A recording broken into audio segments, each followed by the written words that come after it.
हमारे चैनल को सब्सक्राइब करें, बेल आइकन दबाएं। नमस्कार दोस्तों, आप सभी का हार्दिक स्वागत है। अमावस्या और पूर्णिमा, दो बहनों की कथा। एक राज्य में एक राजा रानी रहते थे, जिनकी 4 संतानें थीं, 2 लड़के और 2 लड़कियां। एक लड़की का नाम पूर्णिमा तथा दूसरी लड़की का नाम अमावस्या था। पूर्णिमा घर के कामों में निपुण थी और घर का पूरा काम करती थी और भगवान की पूजा अर्चना भी किया करती थी। इसके अतिरिक्त वह गौ माता की सेवा भी किया करती थी। उसकी दूसरी बहन अमावस्या ना ही घर का कोई काम करती, ना ही भगवान की पूजा अर्चना करती और ना ही गौ माता की सेवा करती थी। पूर्णिमा सर्वगुण संपन्न थी, फिर भी राजा और रानी अपने दोनों बेटों तथा पुत्री अमावस्या को ही प्यार किया करते थे। वह पूर्णिमा से प्यार नहीं करते थे, उसके साथ भेदभाव करते थे। राजा के चारों पुत्र और पुत्री धीरे धीरे बड़े हो रहे थे। जब वे बड़े हो गए, राजा ने अपने दोनों पुत्रों का विवाह योग्य कन्याओं के साथ करा दिया।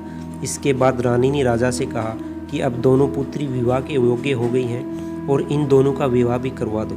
लेकिन पुत्री अमावस्या का विवाह किसी बड़े खानदान में कराना और पूर्णिमा का विवाह किसी गरीब परिवार में कराना, क्योंकि पूर्णिमा को केवल भगवान की पूजा पाठ करना ही पसंद है और गाय की सेवा करना पसंद है। अब रानी ने राजा को दोनों पुत्रियों का रिश्ता तय करने के लिए भेज दिया।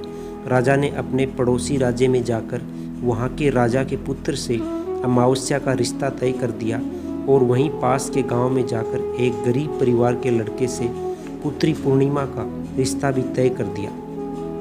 यह बात सारी जात राजा ने अपनी रानी से बताया तो रानी सोचने लगी, अब देखते हैं कि भगवान इसकी मदद कैसे करते हैं। यह बहुत ही पूजा पाठ करती है और भगवान में मगन रहती है। पूर्णिमा का भाई और उसकी भाभी पूर्णिमा से बहुत प्यार करते हैं, क्योंकि पूर्णिमा उनके घर के कामों में उनका साथ देती थी और कामों में उनका हाथ बटाती थी, और यही उनकी दूसरी बहन अमावस्या उन पर अपना रोक जमाती है और घर का कोई कार्य नहीं करती। कुछ समय बीत जाने के बाद दोनों पुत्रियों का विवाह हो जाता है और राजा और रानी अपने विवाह के बाद अपनी दोनों पुत्रियों को विदाई देते हैं। विदाई देते समय राजा और रानी पुत्री अमावस्या को बहुत सारा धन और दौलत देकर विदा करते हैं। वहीं पूर्णिमा को कुछ भी नहीं देते और खाली हाथ अपने घर से विदा करते हैं। इसके बाद दोनों बहनें अपने अपने ससुराल चली जाती हैं। कुछ दिन बीत जाते हैं और एक दिन अमावस्या अपने घर पर शिव जी की कथा रखती हैं, जिसमें वह सभी गांव वालों को निमंत्रण देती हैं और अपनी बहन पूर्णिमा को नहीं बुलाती। जब गांव की सभी औरतें अमावस्या के यहाँ जाती हैं तो यहाँ सब दृश्य पूर्णिमा अपने घर के दरवाजे के बाहर बैठकर देखती है। तब वहाँ से गुजर रही औरतें पूर्णिमा से कहती हैं, तुम्हारी बहन के यहाँ शिव जी की कथा रखी है, क्या तुम नहीं चलोगी? पूर्णिमा ने कहा, मुझे निमंत्रण नहीं आया है, मैं नहीं जा सकती। सभी गांव की औरतों ने पूर्णिमा से कहा, बुलाया नहीं तो क्या हुआ, भगवान शिव की कथा है, तुम हमारे साथ चलो। गांव की सभी औरतों की बात मानकर पूर्णिमा भी उनके साथ भगवान की शिव की कथा में अमावस्या के घर चली जाती है। जब अमावस्या की नज़र पूर्णिमा पर पड़ती है तो वहाँ कहती है, तुम यहाँ कैसे चली आई, मैंने तो तुम्हें बुलाया नहीं था। खैर कोई बात नहीं, अब तुम आ ही गई हो तो चुपचाप बैठी रहना। और यह कहते हुए अमावस्या ने पूर्णिमा की गरीबी का भी मजाक उड़ाया। पूर्णिमा की आंखों में आंसू आ गए और रोते रोते मन ही मन में पूर्णिमा भगवान शिव से विनती करती है, हे भगवान, क्या पूजा पाठ करना गलत है? गौ माता की सेवा करना गलत है?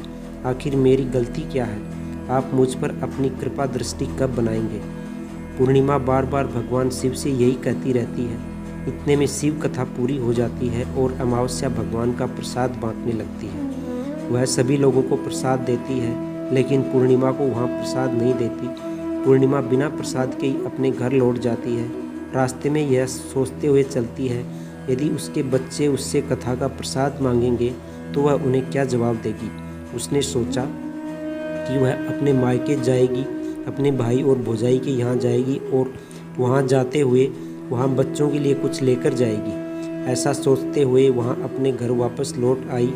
घर वापस लौटकर आने के बाद वह अपने पति और बच्चों से कहती है कि वह अपने मायके जा रही है। पति ने कहा ठीक है, और कुछ समय के बाद पूर्णिमा अपने मायके के लिए रवाना हो गई। चलते चलते रास्ते में एक चबूतरा आया जिस पर तुलसी का पौधा लगा था। उस चबूतरे पर एक बूढ़ी अम्मा बैठी हुई थी। वह कोई और नहीं, साक्षात तुलसी माँ थी। उस बूढ़ी माता ने पूर्णिमा से कहा, बिटिया तुम कौन हो और कहाँ जा रही हो? पूर्णिमा अपना परिचय देती है। परिचय के बाद बूढ़ी औरत ने पूर्णिमा से कहा कि यहाँ तुलसी का पौधा सूख रहा है, इसमें थोड़ा सा पानी डाल दो और इस चबूतरे की सफाई कर दो, जिससे मुझे थोड़ी ठंडक मिलेगी। पूर्णिमा ने कहा, ठीक है माँ, मैं तुलसी में पानी डाल देती हूँ और यहाँ की साफ़ सफाई भी कर देती हूँ। पूर्णिमा ने साफ़ सफाई करने के बाद बूढ़ी अम्मा को भी नहला दिया और बूढ़ी अम्मा की भी सेवा की, उनके पैर दबाए और बूढ़ी अम्मा से कहा, माँ जी और बताइए मैं आपकी क्या सेवा करूँ, और कोई काम है तो बता दीजिए, मैं कर दूँगी। बूढ़ी अम्मा ने कहा, कुछ नहीं, अब तुम जाओ और वापस आते समय मुझसे मिलते हुए जाना। पूर्णिमा ने बूढ़ी अम्मा से कहा, ठीक है मामा जी, मैं जाती हूँ, वापस आते वक्त आपसे मिलते हुए जाऊँगी। कुछ समय आगे चलने के बाद एक शिव मंदिर आया। वहाँ पर उसे एक बूढ़े बाबा मिले जो मंदिर के बाहर बैठे हुए थे। वह कोई और नहीं, साक्षात भोलेनाथ थे। उन्होंने पूर्णिमा से कहा, कहाँ जा रही हो बेटी, तुम कौन हो? तब पूर्णिमा ने अपना परिचय दिया। फिर उस बूढ़े बाबा ने पूर्णिमा से कहा, इस चबूतरे की और इस मंदिर की सफाई कर दो। तुम पूर्णिमा ने मंदिर की और चबूतरे की सफाई कर दी और वहाँ बैठकर पूजा अर्चना की और साफ सफाई पूजा अर्चना के बाद उन्होंने बूढ़े बाबा को भी नहला दिया और उनसे कहा कि बाबा और कोई काम नहीं हो तो बताइए। तब बूढ़े बाबा ने कहा, नहीं बेटी, अब तुम जाओ और वापस आते वक्त मुझसे मिलते हुए जाना। पूर्णिमा ने कहा, ठीक है बाबा, मैं जाती हूँ, वापस आते हुए आपसे मिलते हुए जाऊँगी।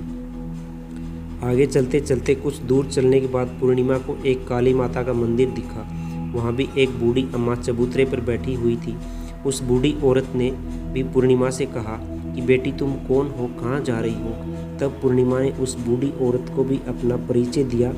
बूढ़ी औरत ने पूर्णिमा से कहा कि यहाँ पर सभी पूजा पाठ करने के लिए आते हैं, लेकिन मंदिर की साफ़ सफाई करने के लिए कोई नहीं आता, इसलिए तुम मंदिर की और चबूतरे की साफ़ सफाई कर दे और पूजा पाठ भी करते हैं और माताजी का श्रृंगार कर देती है और उस बूढ़ी अम्मा को भी नहला देती है और बूढ़ी अम्मा के पैर दबाती है और कहती है कि सभी काम हो गया माँ जी, और कोई काम हो तो बताइए।